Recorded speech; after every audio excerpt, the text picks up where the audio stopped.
আচ্ছা, আমরা কনফরমেশনাল অ্যানালিসিস করছিলাম। গতদিন আমরা কি করেছি না, আমরা গতদিন টরশনাল অ্যাঙ্গেলটা কি জিনিস সে সম্বন্ধে আমরা ধারণা করেছি এবং কিছু স্পেশাল মলিকুলের কোনটা স্টেবল কনফর্মার হবে, লাইক A1 ক্লোরোপ্রোপেন, তারপরে আমরা পড়েছি 1,2 অ্যামিনো অ্যালকোহল, এই ধরনেরগুলো আমরা পড়েছি। আজকে আমরা যে পার্টিকুলার জিনিসটা পড়ব, যে 1,2 ডাইহ্যালোইথেন,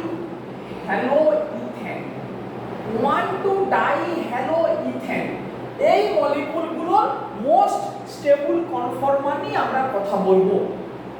1,2 ডাইহ্যালোইথেনের মধ্যে কে থাকবে? 1,2 ডাইফ্লোরো থাকবে, 1,2 ডাইক্লোরো থাকবে, আর কে থাকবে? 1,2 ডাইব্রোমো, আর কে থাকবে? 1,2 ডাইআয়োডো। ওটাকে নিয়ে আর বলবো না, তার কারণটা বলছি পরে।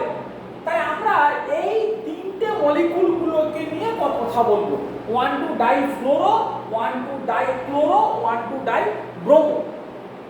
প্রথমে যদি 1,2 ডাইফ্লোরোর কথা আসি, তাহলে এখানে দুটো পসিবল স্টেবল কনফর্মারের কথা যদি আমরা ডিসকাশন করি, একটা হবে গিয়ে অ্যান্টি কনফর্মার এবং অন্য একটা হবে গিয়ে গজ কনফর্মার। তাহলে একটা অ্যান্টি, অন্য একটা হচ্ছে গজ। এই দুটোর মধ্যে কেউ না কেউ কি হবে না মোস্ট স্টেবল। তাহলে এটা হচ্ছে অ্যান্টি, এটা হচ্ছে গজ। এখন এই ধরনের মলিকুলকে যদি আমরা জেনারেলি এরকম করে বলি যে এই XHH, এই XHH, মানে যে কোনো 1,2 ডাইহ্যালোইথেনের এইটা যদি কমন একটা গজ কনফর্মারের কথা বলি, এই গজ কনফর্মারে কি থাকবে না দুটো এফেক্ট আছে। একটা হচ্ছে স্টেরিক রিপালশন, স্টেরিক রিপালশন একটা। তাহলে স্টেরিক রিপালশন কিসের উপরে ডিপেন্ড করবে? x এর সাইজের উপরে। Steric repulsion depends upon size of x। তার মানে x যত ফ্লোরিন থেকে ক্লোরিন থেকে ব্রোমিন হবে, তত এখানে স্টেরিক রিপালশনটা বেশি হবে। এটা এক নম্বর পয়েন্ট। দু নম্বর কি পয়েন্ট না, দু নম্বর হচ্ছে ডাইপোলার রিপালশন। ডাইপোলার রিপালশন, x যত ইলেকট্রোনেগেটিভ হবে তত CX বন্ডের কোন পোলারিটি বাড়বে। তাহলে ডাইপোলার রিপালশন কোথায় বেশি হবে? মোর ইলেকট্রোনেগেটিভ x। যত x এর ইলেকট্রোনেগেটিভিটি বেশি হবে, যত x এর ইলেকট্রোনেগেটিভিটি বেশি হবে, তত CX বন্ড তত বেশি পোলার হবে, তত ডাইপোলার রিপালশন বেশি হবে। তাহলে এই দুটো ফ্যাক্টরই গজ কনফর্মারকে আনস্টেবল করে। তাহলে নরমালি কোন দিকে থাকা উচিত না, আমার এইরকমই অ্যান্টি কনফর্মারে থাকা উচিত, অ্যান্টি কনফর্মারে থাকা উচিত। কিন্তু যদি 1,2 ডাইফ্লুরোর ক্ষেত্রে এক্সপেরিমেন্টাল ফ্যাক্টটাকে আমরা দেখি যে সেখানে এটাই হচ্ছে মোস্ট স্টেবল। তাহলে প্রথম একটা এক্সপেরিমেন্টাল ফ্যাক্ট কি বললো না, গজ কনফর্মারের কে বেশি স্টেবল না, সরি 1,2 ডাইফ্লুরোইথেনের ক্ষেত্রে গজ কনফর্মার ইজ দ্য মোস্ট স্টেবল কনফর্মার। তার কি কারণ? তার কারণটা একদম মুখস্থ করতে হবে। কি না, এখানে আমরা যে কথাটা বলছি যে এই গজ কনফর্মারের ইনস্টেবিলিটির পেছনে কি কারণ না, এখানে স্টেরিক রিপালশনটা কাজ করে না। তার কি কারণ? ফ্লোরিনের খুব ছোট সাইজের জন্য স্টেরিক রিপালশনটা কাজ করে না। তাহলে কি আছে? এটা বাদ চলে গেল। কি থাকবে? ডাইপোলার রিপালশন। ফ্লোরিন সবথেকে স্ট্রং ইলেকট্রোনেগেটিভ অ্যাটম, ফলে ওখানে ডাইপোলার রিপালশনটা থাকবে। কিন্তু সেই ডাইপোলার রিপালশনটা অ্যাকচুয়ালি হয়ে যায় due to hyper conjugation effect. এই হাইপার কনজুগেশনটা কিভাবে দেখাবো না, এই মলিকুলটাকে আমরা যদি আমরা এই সহর্ষে ড্র করি তাহলে এরকমই আসবে, দেখ এফ এইচ এইচ এই এইচ এফ এইচ। এই ফ্লোরিনের সাথে এই হাইড্রোজেনটা অ্যান্টি, তখন এই সিএইচ বন্ড এরকম করে হাইপার কনজুগেশন করলে হাইপার কনজুগেটিং স্ট্রাকচারটা এরকমই হবে, F মাইনাস কে এরকম করে লেখ এইচ এইচ, এখানে লেখ এইচ এফ, এখানে লিখ এইচ প্লাস, এইটাকে ডবল বন্ড। তাহলে এইভাবে আমরা একটা হাইপার কনজুগেটিং স্ট্রাকচার দেখাতে পাচ্ছি। এই হাইপার কনজুগেশনটাই স্টেবিলিটি দেয়। এই হাইপার কনজুগেশনটা এই ফ্লোরিনের সাথে এই এইচটা অ্যান্টিতে আছে এর হতে পারে, বা এই ফ্লোরিনের সাথে এই হাইড্রোজেনটা অ্যান্টিতে আছে এটা হতে পারে। তাহলে হাইপার কনজুগেশনটা পসিবল হবে কখন, যখন ফ্লোরিন হাইড্রোজেন অ্যান্টিতে থাকবে। তাহলে হাইপার কনজুগেশন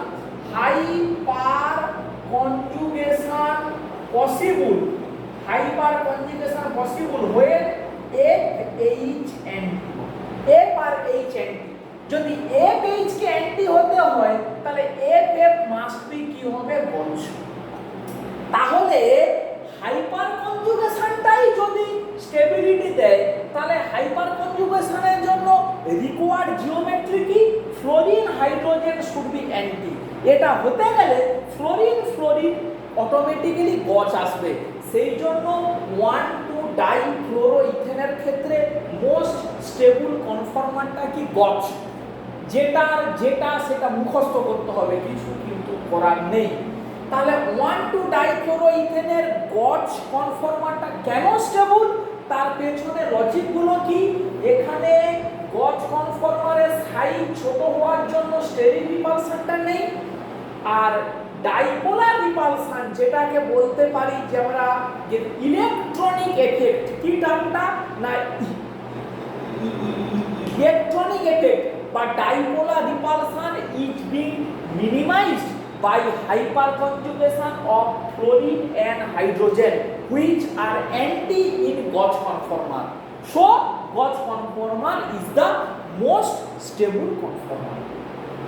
তাহলে একটা পয়েন্ট আমরা ক্লিয়ার করলাম। তাহলে 1,2-ডাইফ্লুরোর ক্ষেত্রে কে বেশি স্টেবল না, আমাদের এই গজ কনফর্মারটাই বেশি স্টেবল। এবারে আয় 1,2-ডাইক্লোরো 1,2-ডাইব্রোমোর ক্ষেত্রে ব্যাপারটা এরকম দেখে। 1,2-ডাইক্লোরোর যদি দুটো স্ট্রাকচার ড্র করি, এটা ClHH, এটা অ্যান্টি, এর পাশে আমরা গজটা ড্র করলাম ClH H H Cl। তাহলে এইটা হলো অ্যান্টি, এটা হলো গজ।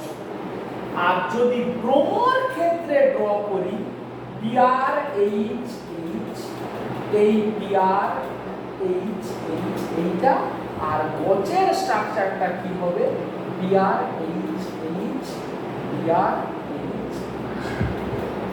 এবারে চিন্তা কর, যত ডাইক্লোরো থেকে ডাইব্রোমোতে আমরা মুভ করব, গজে স্টেরিক রিপালশনটা অনেক বেশি।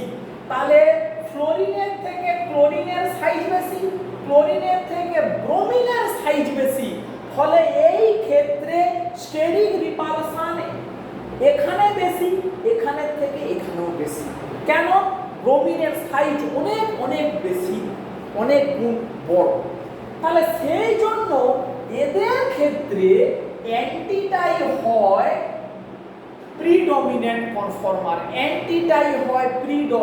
কনফর্মার, এবার আমাকে একটু পার্সেন্টেজের কথা বলতে হবে। কত পার্সেন্ট অ্যান্টি না, ব্রোমিনের ক্ষেত্রে ক্ষেত্রে অ্যান্টিটা হয় 85%, এখানে হয় 73%। তাহলে কি বললাম, ব্রোমিনের ক্ষেত্রে অ্যান্টি হয় 85%, ক্লোরিনের ক্ষেত্রে অ্যান্টিটা হয় 73%। কোথায় না gas phase, gas phase at 22 degree centigrade temperature. Gas ফেজে মানে যখন মলিকুলটা গ্যাসিয়াস স্টেটে আছে তখন এইটা গছের থেকে অ্যান্টিটাই প্রিডমিনেন্ট এবং তার পার্সেন্টেজটা এই রকমই, এইটা 73%, এটা 85%।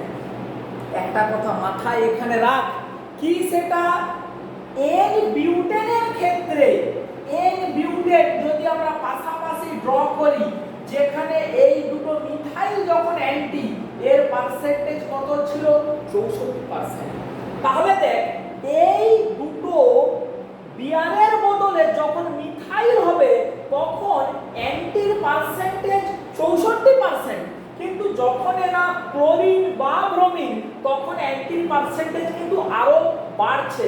তার কি কারণ, মিথাইল মিথাইলের ক্ষেত্রে শুধু গজ ইন্টারঅ্যাকশনটা আছে, কোনো ডাইপোলার রিপালশন নেই, কিন্তু যখন এগুলো হ্যালোজেন তখন স্টেরিক এফেক্টের সঙ্গে সঙ্গে ডাইপোলার রিপালশনও আছে, যার জন্য অ্যান্টির পার্সেন্টেজটা অনেক বেশি। বেশ, এবারে গ্যাস ফেজটাকে চেঞ্জ করে যখন আমরা লিকুইড ফেজে নিয়ে গেলাম, লিকুইড ফেজ, তখন কি হবে, লিকুইড ফেজে ডাইপোলার রিপালশনটা মিনিমাইজড হয়, ডাইপোলার রিপালশনটা কি হয়, মিনিমাইজড।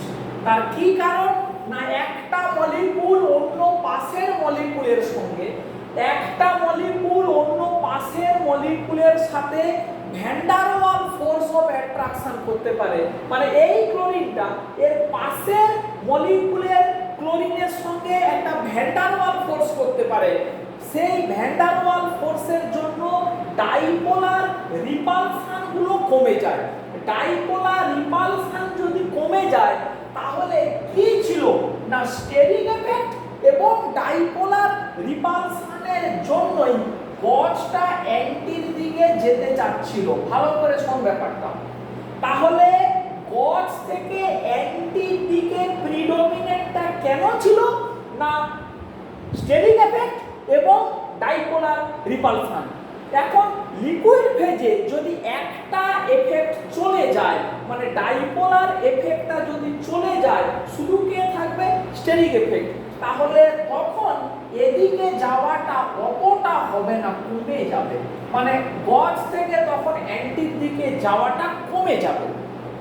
এখন ডাইক্লোরোর ক্ষেত্রে তুই পার্সেন্টেজটা দেখ, 73 আর 27 কোথায় ছিল, গ্যাস ফেজ, কিন্তু লিকুইড ফেজে যেই একটা এফেক্ট, সেটা কি এফেক্ট না, ডিস্টেবিলাইজেশন এফেক্টটা যখন কমে গেল তখন এই ইকুইলিব্রিয়ামটা ডাইক্লোরোর ক্ষেত্রে কি হয়, 50-50, ডাইক্লোরোর ক্ষেত্রে হয়ে যায় 50-50, গজ অ্যান্টি 50-50।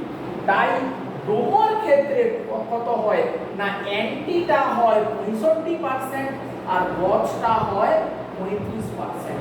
মানে ডাইব্রোমোর ক্ষেত্রে স্টিল অ্যান্টির পার্সেন্টেজটা বেশি, কিন্তু সেটা কমে গেল, ছিল 85, কততে নেমে এলো 65।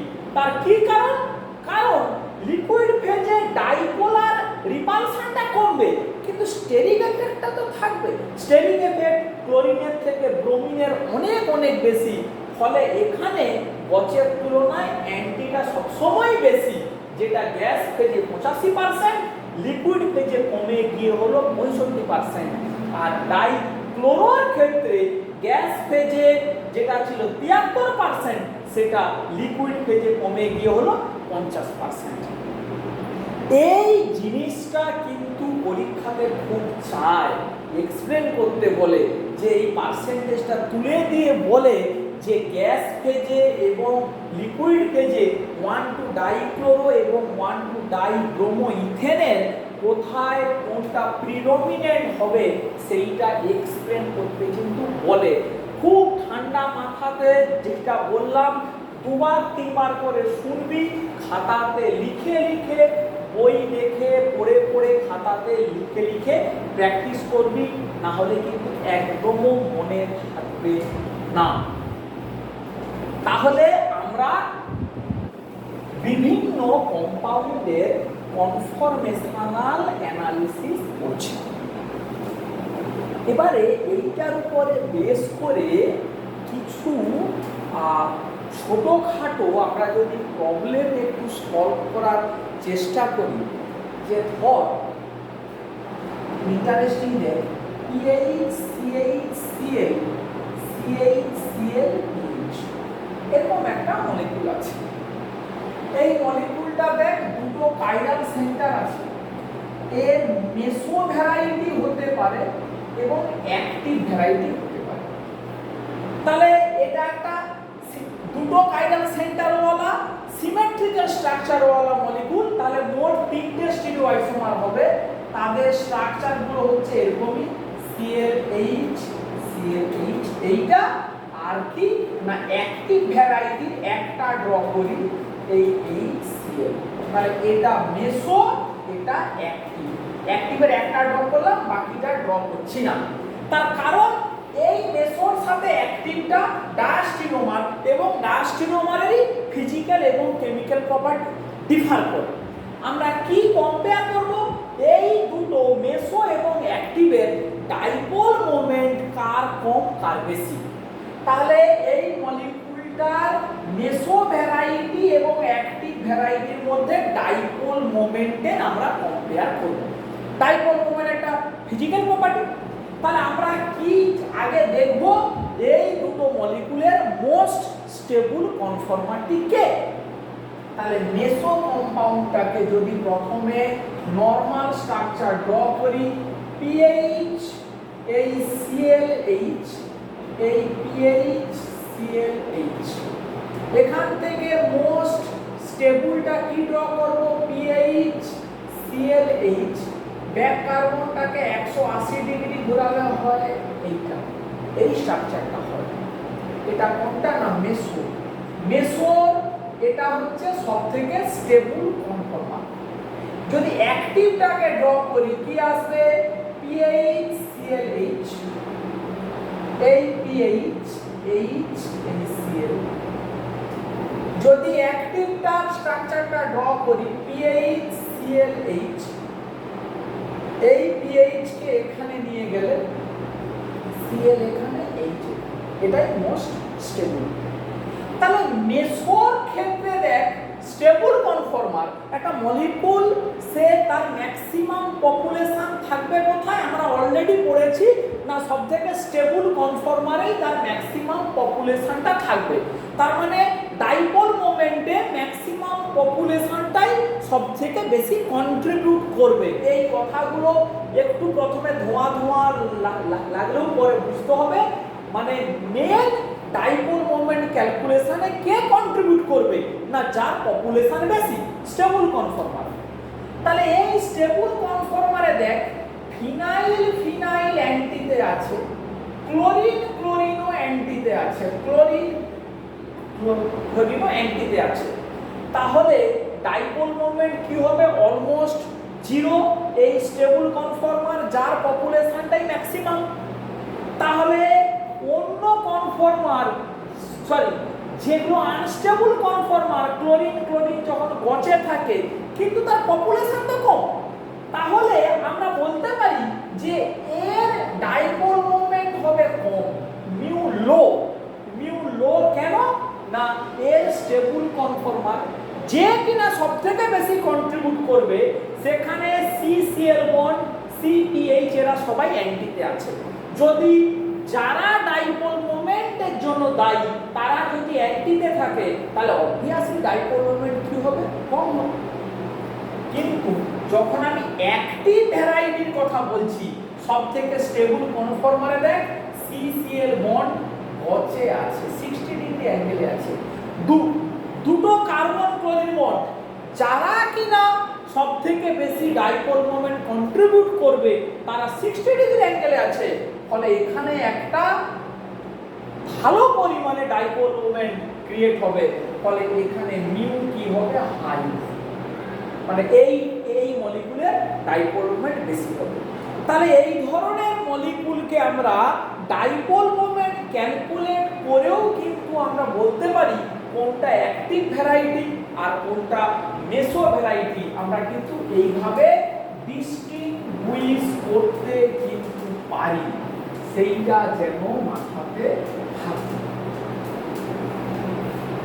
বেশ, এরপরে আরেকটা মলিকুলের কথা বলছি। দেখ, ধর আমাকে বললো যে এইরকম একটা মলিকুল CH3CHOH CHOH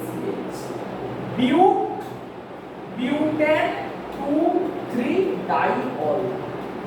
এই মলিকুল একই রকম, এরও অ্যাক্টিভ ভ্যারাইটি আছে, এরও মেসো ভ্যারাইটি আছে। তাহলে এর অ্যাক্টিভ ভ্যারাইটির এর প্রথমে মেসোটা ড্র করি, OH HH, এর অ্যাক্টিভটা ড্র করি, OH H HOH CH। তাহলে এটা মেসো, এটা হচ্ছে অ্যাক্টিভ। এখানে দু রকম কোশ্চেন। প্রথম কোশ্চেন, এই দুটো ভ্যারাইটির মধ্যে কোথায় ইন্ট্রামলিকুলার হাইড্রোজেন বন্ডটা স্ট্রং হয়, ইন্ট্রামলিকুলার হাইড্রোজেন বন্ড কোথায় মোর স্ট্রঙ্গার, কোথায় মোর উইকার। তাহলে আমাকে কি ড্র করতে হবে না, মেসো ভ্যারাইটির যদি আমি স্ট্রাকচারটা ড্র করি, CH3OH HAOH, এটা CH3 এটা H, এই আমি ড্র করলাম। এবারে দেখ, আমি যখন এটা স্টেবল কনফর্মারটা ড্র করতে চাইবো, CH3OH মিথাইলটাকে যদি অ্যান্টিতে আনি, এই OH-টা এখানে, H-টা এখানে, এই স্ট্রাকচারে কিন্তু কোনোভাবেই হাইড্রোজেন বন্ডিংটা সম্ভব নয়। হাইড্রোজেন বন্ড যদি আমাকে করতে হয়, তাহলে এই OH এই H মিথাইলটাকে যদি আমি এখানে নিয়ে যাই, তখনই OH H এই হাইড্রোজেন বন্ডটা সম্ভব। তাহলে যখন হাইড্রোজেন বন্ডটা করতে পারছি, তখন মিথাইল কোথায় আছে না গচে আছে। কোথায় না মেসো ভ্যারাইটির ক্ষেত্রে। যখন অ্যাক্টিভ ভ্যারাইটি নেব, তখন কি আসবে, CH3OH এই CH3HOH। এবার দেখ, এর যখন স্টেবলটা যদি ড্র করি, CH3OH এই CH3HOH, এর যখন ইন্ট্রামলিকুলার H বন্ডটা ড্র করব, মিথাইল অ্যান্টি, তাহলে এখানে হাইড্রোজেন বন্ড তৈরি হচ্ছে এবং মিথাইল অ্যান্টিতে আছে, ফলে এটা হাইলি স্টেবল স্ট্রাকচার। কিন্তু এখানে হাইড্রোজেন বন্ডটা যেই করতে যাচ্ছে, মিথাইল গচে আছে, ফলে এর এনার্জি বেশি, ফলে এই হাইড্রোজেন বন্ডটা মোর স্ট্রঙ্গার হাইড্রোজেন বন্ড। তার কি কারণ না, এই হাইড্রোজেন বন্ডটা করলে এই ইন্ট্রামলিকুলার হাইড্রোজেন বন্ড যখনই ফর্ম হচ্ছে, তখন মিথাইল অ্যান্টিতে আসছে, যেটা কিনা স্টেবল। আর এই হাইড্রোজেন বন্ড যখনই হচ্ছে, মিথাইল গচে আসছে, ফলে এটা অতটা স্টেবল নয়।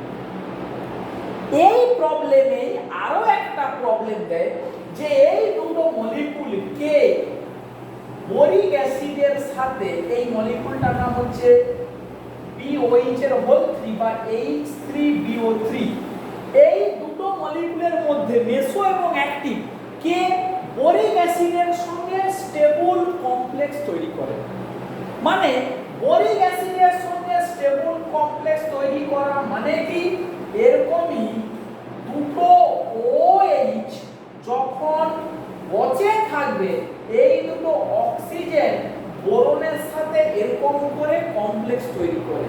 মানে দুটো অক্সিজেন গচে থাকলে তবেই তারা এই বোরিক অ্যাসিডের সাথে এরকম করে স্টেবল কমপ্লেক্স তৈরি করে। তাহলে অবভিয়াসলি এই যে আমার অ্যাক্টিভ ভ্যারাইটিটা, অ্যাক্টিভ ভ্যারাইটিতেই দুটো OH গচে থাকবে স্টেবল, ফলে ওই বোরিক অ্যাসিডের সাথে স্টেবল কমপ্লেক্স তৈরি করবে কম্পেয়ার টু মেসো ভ্যারাইটি। মেসো ভ্যারাইটি থেকে কম্পেয়ার করলে ও স্টেবল কমপ্লেক্স তৈরি করবে। খুব সহজ সহজ যেগুলো জিনিস, জাস্ট একটু ঠান্ডা মাথাতে বইটা একটু দেখে নিন।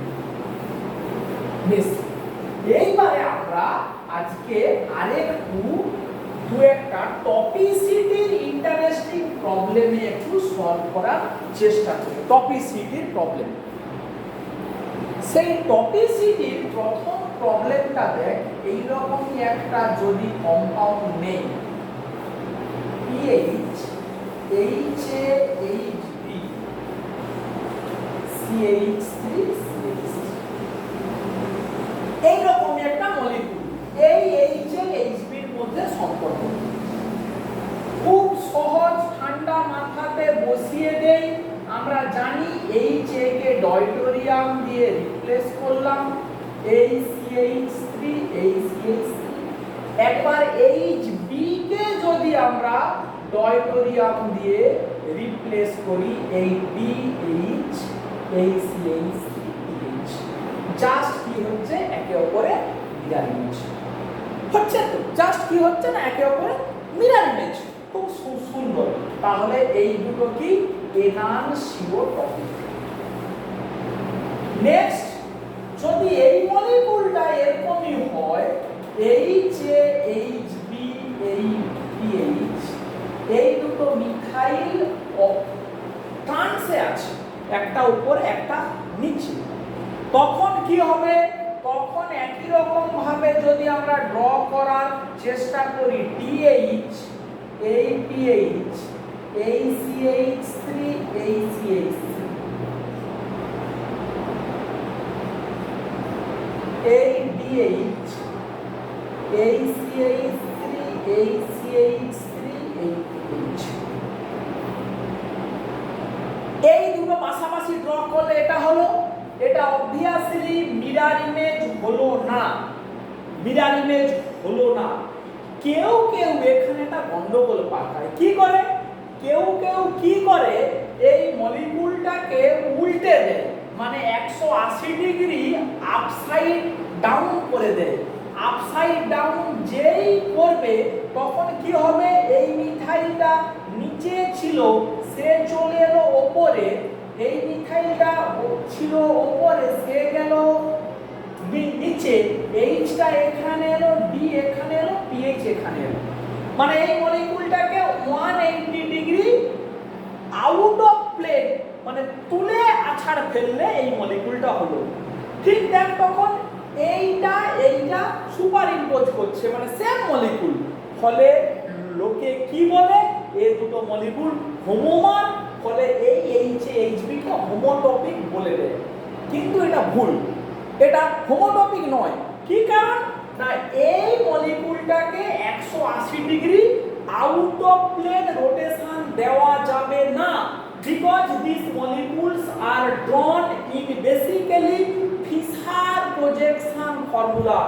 এই পার্টটা ফিশার প্রজেকশন ফর্মুলাতে ড্র করা আছে, ফলে একে কখনোই আউট অফ প্লেনে রোটেশন করানো যাবে না, ফলে এই অপারেশনটা সম্ভব নয়। ফলে জাস্ট এই দুটো মলিকিউল একে অপরের মিরর ইমেজ নয়, ফলে HAHB হবে ডায়াস্টিরিওটপিক। ডায়াস্টিরিওটপিক। এই আমরা একটা এক্সাম্পলের মধ্যে চলে এলাম। বেশ, এরপরে নেক্সট একটা অসাধারণ প্রবলেম দেখ, আমরা যেটা অলরেডি কয়েকদিন আগে টাস্ক হিসাবে দিয়েছিলাম। এই প্রবলেমটা সলভ করতে পারলে সমস্ত কনফিউশন একবারে ঝরঝরে হবে। সেই টাস্কটা কি দেওয়া ছিল এক্স্যাক্টলি হয়তো আমার মনে নেই, কিন্তু এই রকম টাইপের একটা কিছু তোরা দেখ, তাহলে তোরা ম্যাচ করাতে পারবি। কি ছিল? না এইরকমই একটা মলিকুল ছিল বাইফিনাইল,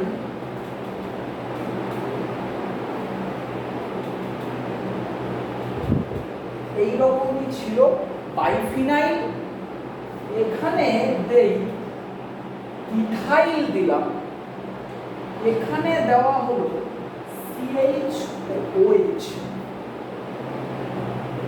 আচ্ছা, এখানে দিলাম CH2OH, এখানেও দিলাম CH2OH, দিয়ে এইটাকে বললাম এই যে CH2OH, মানে এটাকে বললাম HAHB। প্রথমে জিজ্ঞেস করলাম এই HAHB এর মধ্যে টপিসিটি রিলেশনশিপ কি। বেশ, তাহলে প্রথমেই আমার কাজটা কি হবে, যা আমরা শিখেছি সেটা থেকে কখনোই বেরিয়ে যাব না, মানে যা ব্যাকরণ মেনে সব কাজ করব, ব্যাকরণ মেনে। এটা CH2OH, এটা CH2OH, এটা ইথাইল, এটা OH, একটা D একটা H, একটাই আঁকি আর ড্র করছি না। ঠান্ডা মাথাতে একটু চিন্তা করো, এই বাইফিনাইল মলিকুলটার মধ্যে, এই বাইফিনাইল মলিকুলটার মধ্যে কি অ্যাক্সিয়াল কাইরালিটি আছে? এই বাইফিনাইলটার মধ্যে কি অ্যাক্সিয়াল কাইরালিটি আছে? ভালো করে চিন্তা করো। অ্যাক্সিয়াল কাইরালিটি থাকার প্রাইমারি ক্রাইটেরিয়াটা কি? প্রাইমারি ক্রাইটেরিয়া হচ্ছে AB। এদিকের ফিনাইলটাতেও প্লেন অফ সিমেট্রি থাকবে না, এদিকেরটাতেও প্লেন অফ সিমেট্রি থাকবে না। এদিকেরটাতেও প্লেন অফ সিমেট্রি নেই, এদিকেরটাতেও প্লেন অফ সিমেট্রি নেই। এখন এই মলিকুলের ডান দিকের যে মলিকুলটা তৈরি হলো, এদিকে ইটি, এদিকে এই গ্রুপটা, ফলে এখানে এই ফিনাইলের মধ্যে প্লেন অফ সিমেট্রি নেই। কিন্তু বাঁ দিকের যে ফিনাইলটা CH2OH, CH2OH, তাহলে দুটো সাবস্টিটিউয়েন্ট সেম। ভালো করে বুঝে নে, দুটো সাবস্টিটিউয়েন্ট সেম, ফলে এই বাইফিনাইলের মধ্যে কোনো অ্যাক্সিয়াল কাইরালিটি নেই, কোনো অ্যাক্সিয়াল কাইরালিটি নেই। শুধু কোথায় না এই জায়গাতে একটা কাইরাল সেন্টার তৈরি হচ্ছে। কি তৈরি হচ্ছে? একটা কাইরাল সেন্টার। মানে সেটা কেন তৈরি হচ্ছে? এই কে যেই ডয়টোরিয়াম দিয়ে মানে রিপ্লেস করলাম। তাহলে চিন্তা কর, এই মলিকুলের এখানে কোনো অ্যাক্সিয়াল কাইরালিটি নেই, একে যেই চেঞ্জ করলাম, এই কে চেঞ্জ করলে কাইরাল সেন্টার তৈরি হলো, এই বি কে চেঞ্জ করলে সেই কাইরাল সেন্টারটাই তৈরি হবে, কিন্তু ওই কাইরাল সেন্টারে তখন CIP নমিনক্লেচার কি হবে? জাস্ট চেঞ্জ হবে। যদি একবার হয় আর অন্য একবার হবে S। তাহলে দুটো মলিকুলের মধ্যে সম্পর্ক কি হবে? They are simple enantiomer, they are simple enantiomer, because একটাই কাইরাল সেন্টার, একবার আর একবার S, কোনো অ্যাক্সিয়াল কাইরালিটির কোনো প্রশ্নই নেই। ফলে এই HAHB হলো এনানসিওটপিক। খুব ঠান্ডা মাথাতে যেটা বললাম আবার ভালো করে একবার শুনবি, বুঝবি। এই পার্টটা গেল। আমাকে এবারে যদি বলে যে এদিকের যে গ্রুপটা আছে তার যে দুটো হাইড্রোজেন, ওদের টপিসিটি কি হবে? মানে এটা ইথাইল, এটা CH2OH, এইটা CH2OH, OH, HAHB, এই দুটো হাইড্রোজেনের টপিসিটি কি হবে? তাহলে এই দুটো হাইড্রোজেনের টপিসিটি যখন আমি বের করতে যাব, ব্যাকরণ মেনে একবার HA কে রিপ্লেস করি, করলে কি পাবো আমি একটু ছোট করে ড্র করছি। এটা এইটার এই আমার ইথাইল এই CH2OH CH2OH OH H কে রিপ্লেস করলাম B আর একবার H। একবার HB কে যদি রিপ্লেস করি CH2OH এই OH এই H এই D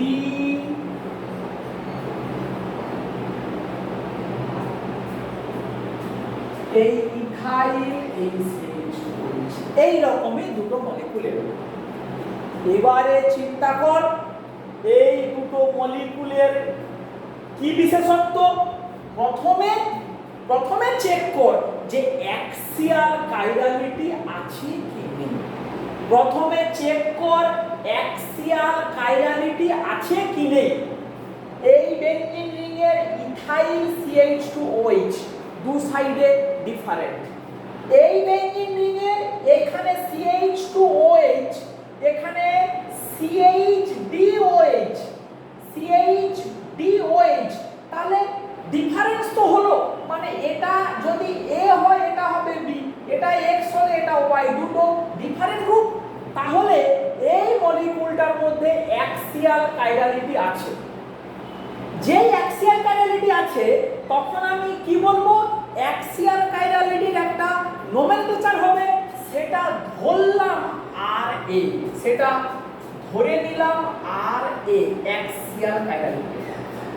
এবারে এই সেন্টারটা আবার একটা কাইরাল সেন্টার তৈরি করেছে, এই সেন্টারটা আরেকটা কাইরাল সেন্টার তৈরি করেছে।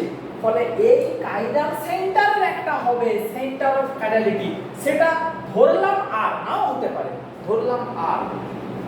এই মলিকুলটাতে এইটা হলো এই, যেটা হলো D। তাহলে এই মলিকুলটার মধ্যেও অ্যাক্সিয়াল কাইরালিটি আছে। অ্যাক্সিয়াল কাইরালিটির এই যেটা ছিল RA সেটা কি চেঞ্জ হবে না, ওটা যেমন ছিল তেমন থাকবে। তাহলে ওটা হবে RA, কিন্তু এই সেন্টারটাতে সেন্টার অফ কাইরালিটি সেটা হবে চেঞ্জ S। এটা ছিল R, ইন্টারচেঞ্জ করলে হবে S, কিন্তু অ্যাক্সিয়াল কাইরালিটিটা ফিক্স থাকবে। বললাম RA, এটা RA নাও হতে পারে, যদি এটা SA হয় এটাও হবে SA। তাহলে R আর RS এদের মধ্যে সম্পর্ক কি অলরেডি তোরা জানিস, কি এটা ডায়াস্টিরিওমার। ফলে এই HB ডায়াস্টিরিওমার খুব কঠিন কিন্তু মজার জিনিস, অত্যন্ত মজার জিনিস। একবার যদি ঠান্ডা মাথাতে ব্যাপারটা বুঝতে পারিস খুব ভালো লাগবে, অত্যন্ত ইম্পর্টেন্ট। ভালো করে স্ট্রাকচারটা ড্র করবি, মেন লজিকটা খেয়াল রাখবি যে মানে চেঞ্জ করে স্ট্রাকচারটা ড্র করলাম, ড্র করে আগে খুঁজি যে মলিকুলটার মধ্যে অ্যাক্সিয়াল কাইরালিটি আছে কি নেই, তারপরে সেন্টার অফ কাইরালিটি। যদি দুটোই তৈরি হয় অ্যাক্সিয়াল কাইরালিটি আর সেন্টার অফ কাইরালিটি, তাহলে অ্যাক্সিয়াল কাইরালিটিটা ফিক্সড, সেন্টার অফ কাইরালিটিটা চেঞ্জ করবে, তখন কি হবে ডায়াস্টিরিওমার। আর যদি অ্যাক্সিয়াল কাইরালিটি না থাকে, শুধু সেন্টার অফ কাইরালিটি, সেটা তো একটাই সেন্টার, তার R এবং S, তাহলে সেটা কি হবে এনানসিওমার। এইটা আমরা অন্য রকম ভাবে প্রবলেমটা করতে দিয়েছিলাম।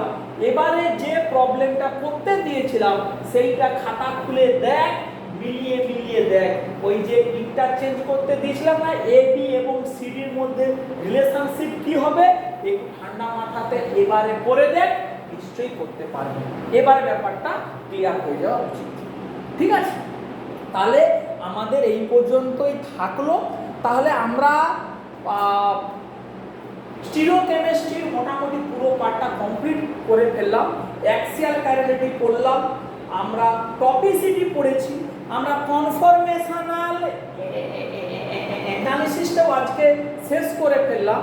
আমরা পরের দিন শুরু করব টটোমার যে আমাদের সিলেবাসে আছে, সেই টটোমারটা শেষ করতে পারলেই আমরা কিন্তু তারপরে সাবস্টিটিউশন যে মানে শুরু করব। দুটো ক্লাস লাগবে টোটোমারের, তারপর থেকে আমরা সাবস্টিটিউশন করতে শুরু করব। ঠিক আছে, তাহলে এই পর্যন্তই থাকলো আজকের ক্লাস।